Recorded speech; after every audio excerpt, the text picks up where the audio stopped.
And we are live. Hello, my name is Morello Kane. I am the founder of The Hair Debate and author of Seven Love Languages of Hair. But now, if you are battling with hair loss, weak hair, issues with moisture in or strength, let me say that we have the hair scientist. And the scientist she is, and here with us, Dr. Crystal Porter. Thank you for being a part of the platform and a guest today. Thank you so much, Dr. Porter. How are you?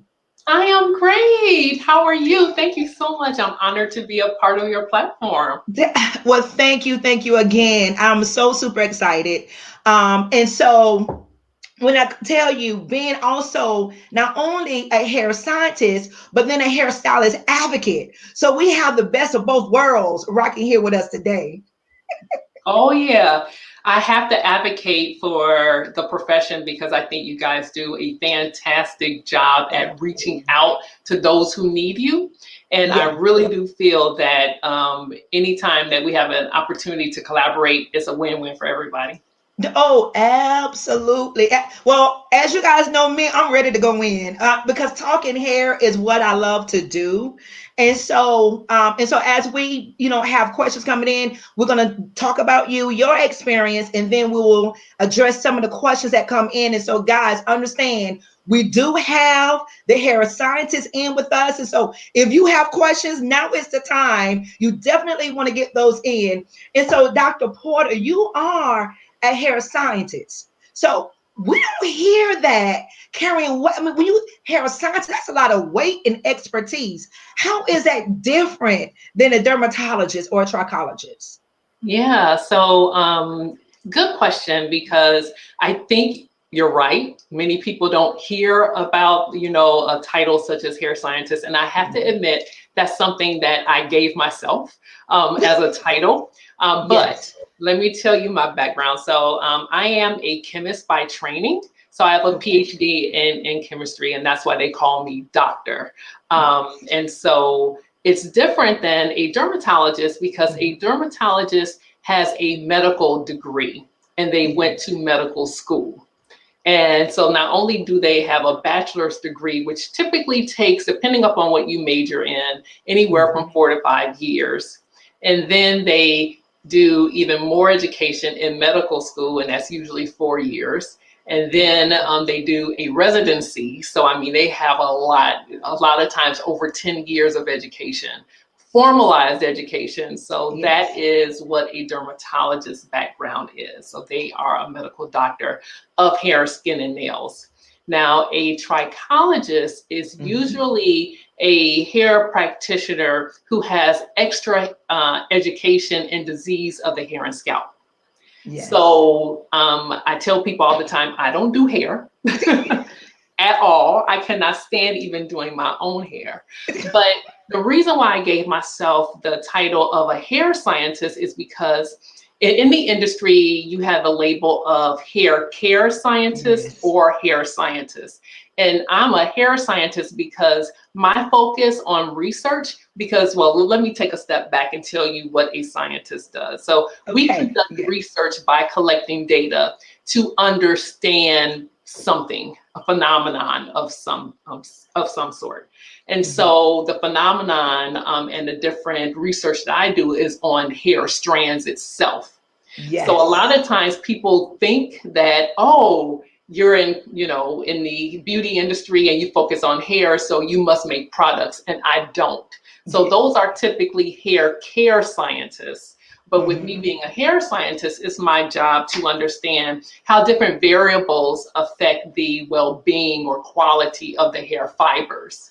And Yes. so it's about how the environment plays a role, how the different products and ingredients in the products affect the hair strands themselves, but also Mhm. how do manipulation or how does manipulation impact the quality of the hair? So that's Yes. why I'm a hair scientist. Okay, so let me just say this because you said something that just resonated something in my spirit. So when you talk about environmental, let me ask you this, Dr. Porter. Yes. Would pollen or different things that affects the air quality of some sort, would that affect the hair? So the The texture. environment. So one thing about the environment. So I think when you say that, you're saying the air. And when I Yes. think the air and environment and things that affect the hair, I think of humidity and Yes. the moisture content in hair, which is typically measured by the relative humidity. So anytime we hear on the news, the weatherman comes up and he says that it's going to be 50% relative humidity, but oftentimes in the summer it's a lot higher, you're like 80, 90 degrees relative humidity. So how much moisture is actually in the air? That is something in the environment that, as we all know, we all have to deal with frizz and Yes. reversion and all of that. So that is something that does affect us. We have not, or I shouldn't say that, to my knowledge, I Okay. have not seen any data that shows that, pollution or anything like that in the environment influences the quality of our hair. Well, I definitely would love to connect with you a little bit later and discuss it a little bit more so. Okay. But it's definitely an interest of mine. I was wondering because I would have clients that would have irritation at their scalp, and it would be during that time where the pollen count would be high. And so I would definitely love to connect with you pertaining to that research later Okay. on. Okay. Okay, so now let's talk about hair properties. Can you please define hair properties for me? Oh, wow. So there are lots of properties. We Okay. have chemical properties, we have physical properties. Mhm. Those are the two most widely used descriptors for Yes. hair itself. And so chemical properties of hair doesn't vary a whole lot in terms of what we can measure. I Okay. don't like hearing people say hair is hair because I don't believe that. We Oh, all know, okay. because we all know that hair is made up of, or the building block of hair are the amino acids, right? And you have Yes. various amino acids.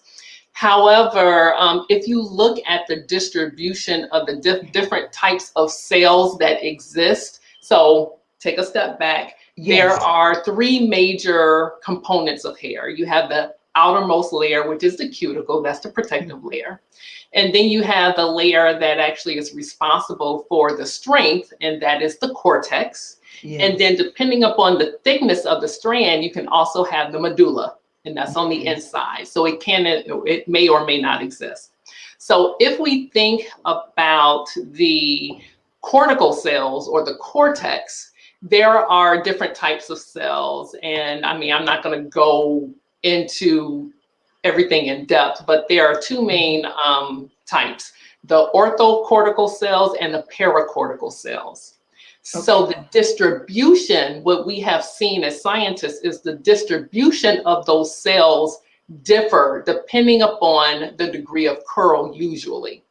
Okay. And we feel that though that may help contribute to some of the differences that we see, because all hair is not created equal, which is why Right.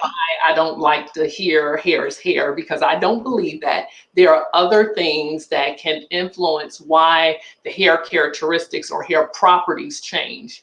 But Okay. chemically, there really isn't anything, if you consider the sensitivity of our instruments that are taking the measurements for us to see. So I Yeah. personally think that there's more to it. I'm just not convinced that our instrumentation is sensitive enough to be able to detect those differences.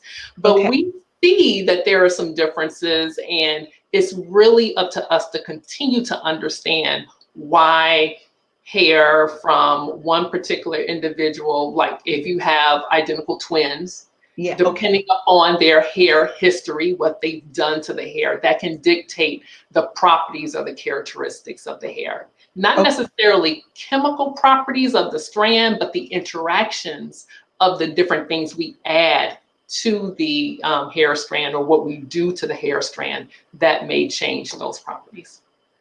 Okay. So, Dr. Porter, let me ask you this. Would it be possible then if, say, okay, so then we're talking about the different textures of the hair. Mm. So, if you are an expert when it comes to dealing with hair textures, then could you possibly service then all hair textures? Mm. So that's a good question, because I think we need to define what hair texture is, right? Yes.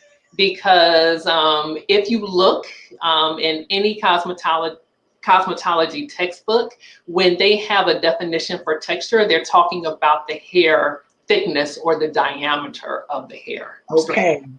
But what we hear oftentimes is when you talk about texture, you're talking about other that together, then we say that's the hair texture, right? Yes. Yeah, so it's complicated, because what our research shows is if you look at the diameter of the hair, so like any material, so hair is a biomaterial. And Okay. so with any type of material, say it's plastic or wood or even a rubber band, if you have a thin rubber band, then you can pull it and it'll break more readily or easier than a thicker rubber band, right? And Right. so hair is the same. So if you have a thicker strand, then Uh-huh. it's going to be able to handle stresses better than Okay. a thinner strand. So Okay. we know that everybody does not have the same, I'll say, average diameters, because even if you look on one head, the diameters are going to change. Sometimes you have skinny, really thin fibers, and sometimes you have, thick ones. Okay. So depending upon the stresses that you put on the hair is going to dictate what it can take, right? And Yes. and then depending upon just the hair history that I mentioned before, because if someone has a hair history and they've used a lot of heat, like one of the things that I hear all the time is you heat train the hair. And when I hear it, I just kind of cringe, because usually if you're heat training, you're damaging the hair fibers to keep them straight or to make them resistant to reversion, right? Yes. So all of that needs to be taken into consideration. So just because you know hair textures, you have to consider more than just the texture. Hair history plays a huge part in Yes. terms of how the hair is going to respond to what you're doing, but also just the overall well-being of the hair.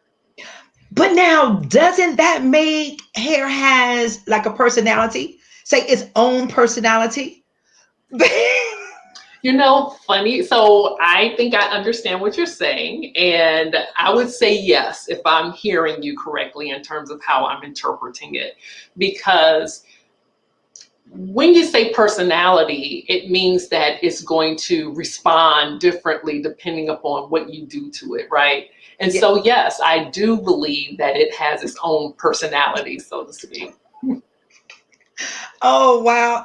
Dr. Porter, you are giving us some information tonight. And thank you guys so much for your questions. Please keep them coming. I will address those in just a second. So now let me ask you this. What are some of the myths that need to be debunked when it comes to hair properties in its care? Ooh. I would say moisture. D- So I have a dear friend of mine and colleague, Angela Ellington, and she and I have extensive conversations. And we oftentimes say we really need to just be recording this and just have people listen, because it's Yes. very fruitful information. And so what she and I discuss is how things need to be taken into context or in Okay. context, because you hear that hair needs moisture. You keep hearing that, right? But without the context and really understanding why we think we need moisture, and then the reality from a scientific standpoint of what moisture is doing to the hair, you can Okay. actually have too much moisture and it can be a detriment depending upon what you're doing. Yes. So it's a myth to believe that we just need moisture. Without considering what you ultimately want your hair to do, or what grooming habits you have. Right. Yeah, because when you add moisture to the hair, the outermost layer, that cuticle layer, there's Mhm. something called a CMC, a cell membrane complex, is CMC. and that's between the different cuticle layers. And Okay. when you have water, it makes it expand. And then it actually weakens the little junction between the cuticle layers.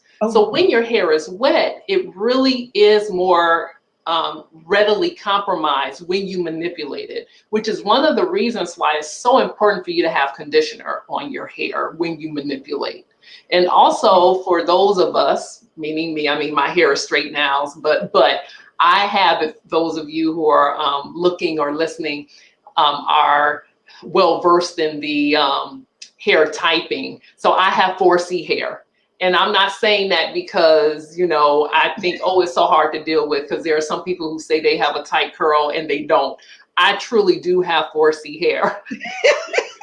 And saying that, it's important for me to also have lubrication. So I really have to condition my hair.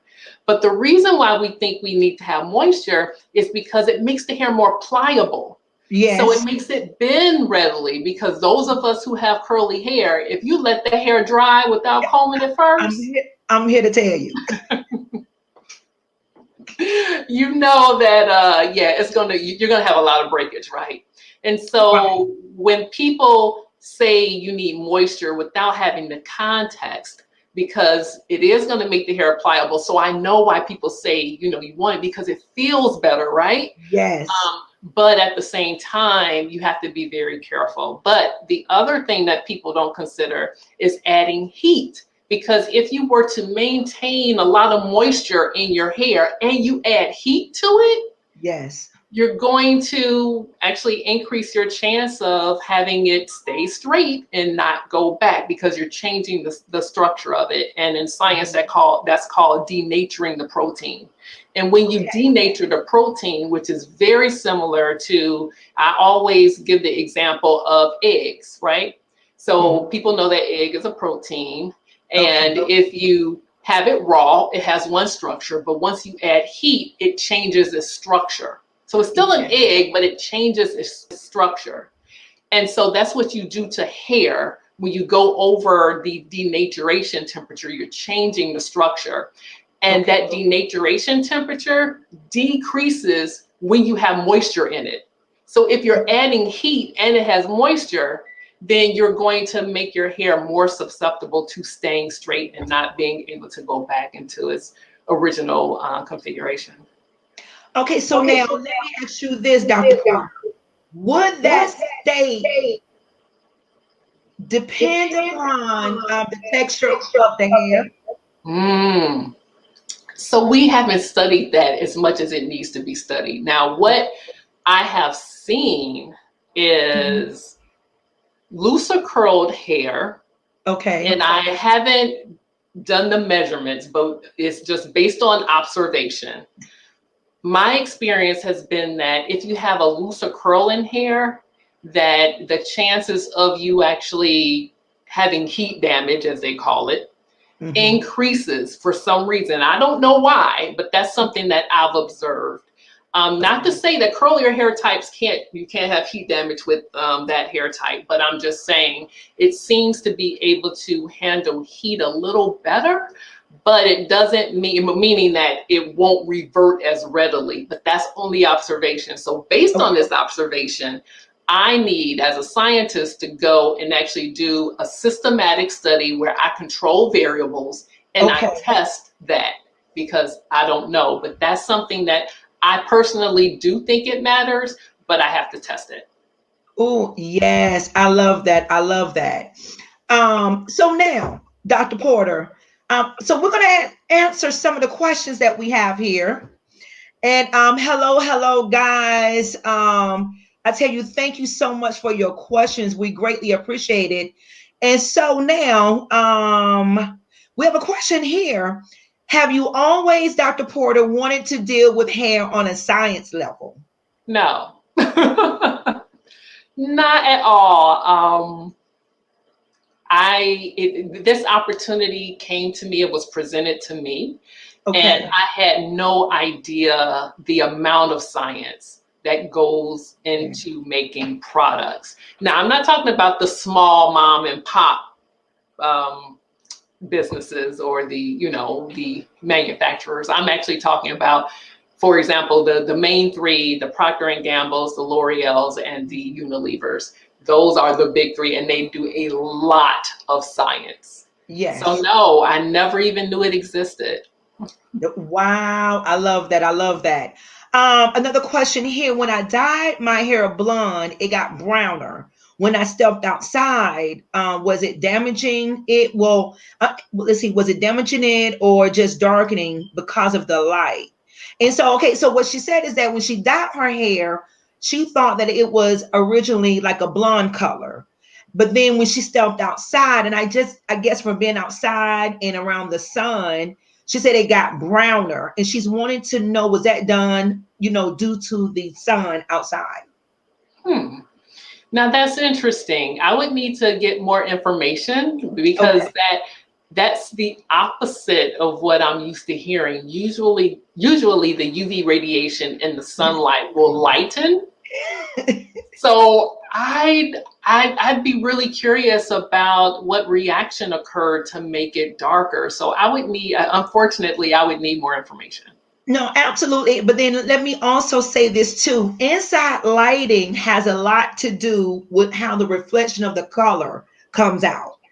And so depending upon where you are at in your home versus being outside, then that could change the tonality of the color. Just so that way, guess that you would know. The young lady that asked the question. So thank you so much. Let's see here. Okay, so the weather isn't okay. So the weather hasn't been nice to my hair nor skin. She said I suffer from seborrheic dermatitis in her Seborrheic scalp. dermatitis, yeah. So what's the best way to keep her scalp moisturized? Ooh. So I understand when you suffer from seborrheic dermatitis that you think your hair needs moisture. And the truth is you need a dermatologist. And you need Absolutely. some good medicine because if nothing over the counter has helped, then you need to see a dermatologist. And I suffer from seborrheic dermatitis, and it's a Really? horrible thing to have to cope with. And so the only thing that really helped me Hmm. was going to see a dermatologist and getting a prescription medication that helps Okay. to control it. And it has worked for years, and I'm able to control it because, yeah, it can Okay. be a lot to go through if you don't. Okay, because sometimes we think that, let me use some product for a certain time period, it should be gone. But there are times where, you may have to use a product for years to control the situation. Yeah. Okay, okay, okay. Absolutely. Well, that is great to know. That is truly great to know. Let's see. Someone has a question. I like this. I've never heard this question. Is it true that redheads have less hair than black or brunette hair? That's an excellent question. No, it's So you are really challenging my memory because a study has been done. So I can circle back on that okay. We because will. I don't remember, but there is a study that shows if there is a difference in hair density as a function of hair color. Okay, so let me ask you this, because what I've come to realize is that individuals who has that red hair tend to, I would say, they are Irish descent, and their hair texture is, oh my God, strong cords everywhere. You know, so I mean, is that for is there a reason behind that? Not that we know of. Okay. Genetics plays a huge role in what we are born with, and so I would say because of the heritage of the Irish, they're going to have that hair. I mean, it's just not happenstance. I believe that genetics plays a role. No, no, absolutely, absolutely. Okay, so we have a question here. My natural hair. She said no, she's natural and her hair is real thick, but she's noticed some thinning in the top. She said, what do you think could be causing it, and how can I get it to grow back? Hmm.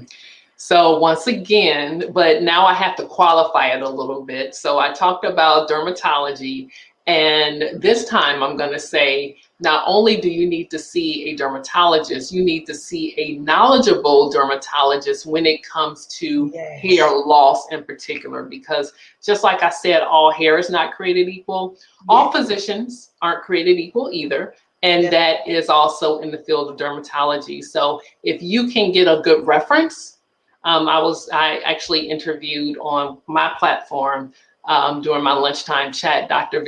Victoria Barbosa, and her suggestion was to just ask around to see who is a good dermatologist and then go to someone who recommends someone who has used or seen a dermatologist before. But yeah, you Mhm. really need to get it checked out, because if it has, you have to determine whether or not it's hair breakage or hair loss. Yes, absolutely. And you are absolutely correct about that. Dermatology is everything. Okay, we have a question here. How long should we leave in a protective style? She said, I feel that my hair gets thinner with protective styles. Yeah. So once again, we need to understand what thinner means, Yes. because thinner can come from breakage or thinner can come from hair loss. So we Yes. need to establish exactly what that is. And one thing I should have said earlier, that a lot of times there's a waiting list to get into the really good dermatologists. So if you are on the waiting list, I would say you can see, once again, by referral, go see a trichologist, because they do have education, more education and knowledge about diseases of the hair and scalp, and they can help assess that type of hair loss difference as well. So while you're waiting to go see a dermatologist, see a trichologist. Thank you so much for that, Dr. Porter. And then let me also say too, because Dr. Porter, what I've come to will realize is that individuals, when they see that the hair is weak or troubled, they want to do a protective style, thinking, oh, well, let me just cover it up. Let me. And what you don't understand is that whatever condition your hair was going through prior to the protective style is going to suffer and get worse. It does not stop it because you protect it, cover it. That does not stop it. You have to treat it. You have to. So whatever is the issue that's causing breakage, or if you're thinking, okay, you have damaged ends, it's splitting up the shaft, or whatever it may be, again, just because you're covering it and protecting it does not mean that it's correcting the problem. That's correct. Yes, yes, I've seen that too with certain clients. A question here. Let's see. I use heat with conditioner with my clients in the salon. I have not seen the structure of the hair change. That is great. So she said she used heat with conditioner with her Oh, clients. so is that like a leave-in conditioner? Uh-huh. Yeah, Yeah. usually if you have a really good conditioner, yeah, you can really have those nice aesthetic styles and not affect the hair long term. Oh, that is great. That is great. So now, does water on your hair daily cause a resistance to hair, especially around the edges? Say that one more time. Does it cause a resistance to? Does water on your hair daily cause a resistance to hair? And so Dana, let me say this. If you can answer to me, are you speaking of changing the structure of the hair? Is it drying the hair out? Or, so what do you mean by causes a resistance to the hair? And so that's what we just need to understand exactly what you mean about that. Yeah. Okay. So Dr. Porter, let me ask you, does water have an effect on the hair every day?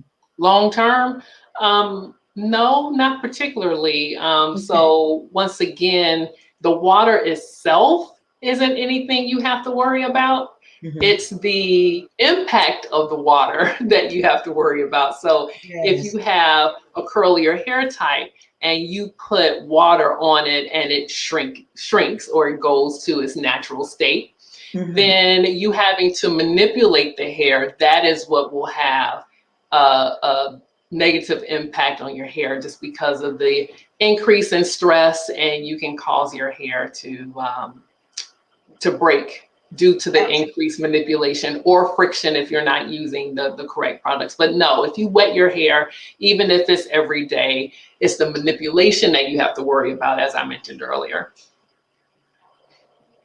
Okay, yeah, so what we have, hold on one second, please.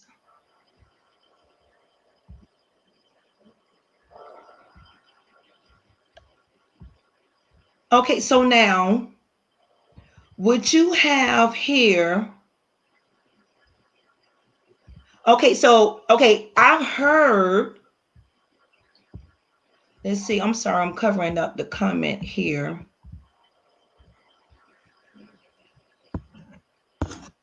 Okay, I've heard that water on your edges daily can cause them to never get straight. Okay, so if the desire is to have the hair straight, then that can be accomplished, of course, chemically with a relaxer. I don't agree with heat training the hair because, like I said, I think the chances of damage is greater when you do that. Yeah. But as long as your hair is reverting back, when you add water, I mean, water and humidity is going to make your hair go back into its normal curly state. So Okay. yeah, adding water is not conducive if you have curly hair to keeping it straight. So Okay, so now what are some suggestions for hair growth or maintaining healthy hair? right. I'm glad you talked about hair growth, because there are different phases that the hair goes through when it comes to growth. And the growing phase of hair is the anagen phase. And so a lot of people think that if you use a particular product, you know, like, for example, rice water is one of those products that they say they feel that it really helps the hair to grow. And what I would say about that is there is indirectly a relationship between using something like rice water, which coats the hair and can help with lubrication. Okay. So if you decrease friction when you manipulate, your hair has a chance of appearing to be longer because it's doing less breakage, right? And Right. so the only way that you can grow your hair faster, quote unquote faster, that is to decrease breakage or to extend that anagen phase, or the length of time that it's going to continue to grow. And so we discussed earlier, lower manipulation, increase the lubrication, also making the hair more pliable. And that is what people say, I need moisture, because it actually bends easier and makes it easier to manipulate. So those are the main things that you can do. And of course, what you know, Morale, in terms of keeping those ends clipped, because if you have a split end and it propagates up the hair shaft, then it's going to break and it's going to make it appear as though your hair is not growing because it's breaking. So all those things can help. Okay, and Miss Brackett, we do have you right here. She has a question. Okay, I have multiple textures on her in her hair. Should I focus my routine on each type or just the type that is the most dominant? Oh, that's a great question. That is a good. Yes, it is a good question. I would say that probably the curliest hair type you have is the one that needs to be addressed, because that's the most difficult to manage. Yes. So that would be my suggestion. But I have to say, I'm gonna have to leave that up to you as a professional. I would agree.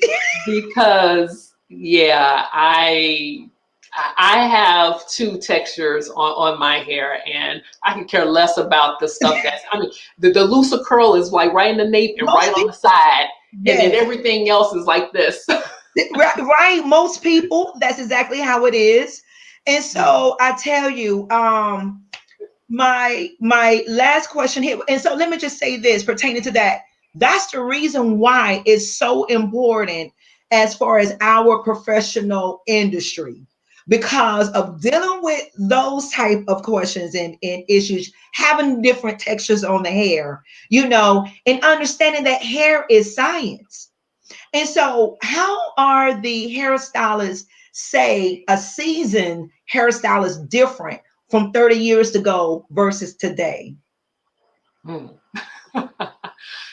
So you know what? I don't know if I can really speak to the differences between 30 years ago and now, but what I can say Yes. is the amount of information that we have in the scientific industry 30 years ago compared to now. So I can think back 30 years ago when I was actually getting my education, the amount of information that I needed to know as an undergraduate student pales in comparison to what you have to know now. Just because of technology, there's so much information to know. So you always have to continue learning.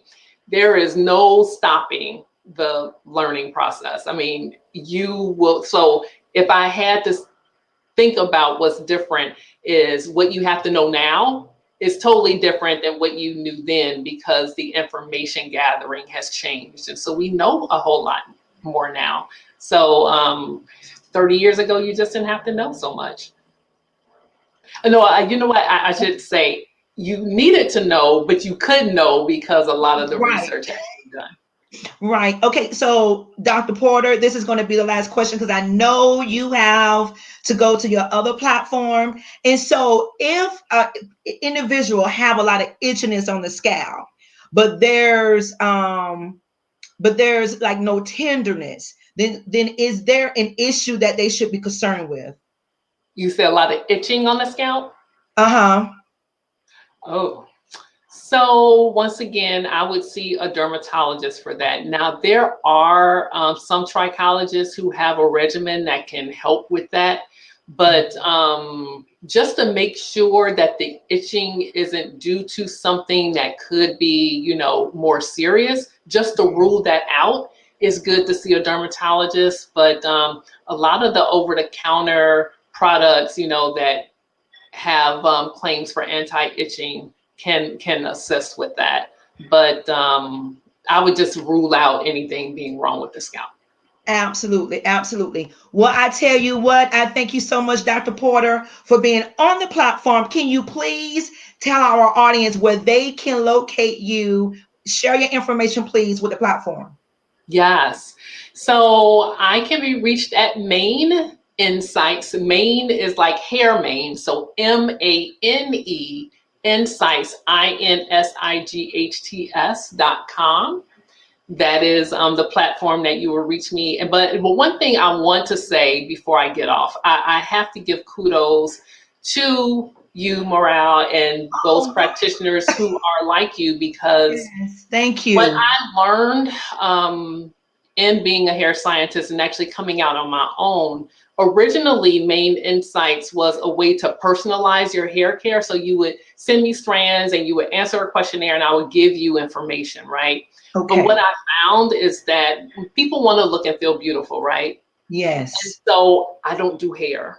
And you are needed, or professionals like you are needed Thank to you. really help in that um, beautifying process. And Yes. so one thing that I've started to do is to partner with serious and conscientious hair practitioners, because not only is more information needed, but you guys need to be a part of the equation. And the other thing as a scientist is I don't see as many people as you do.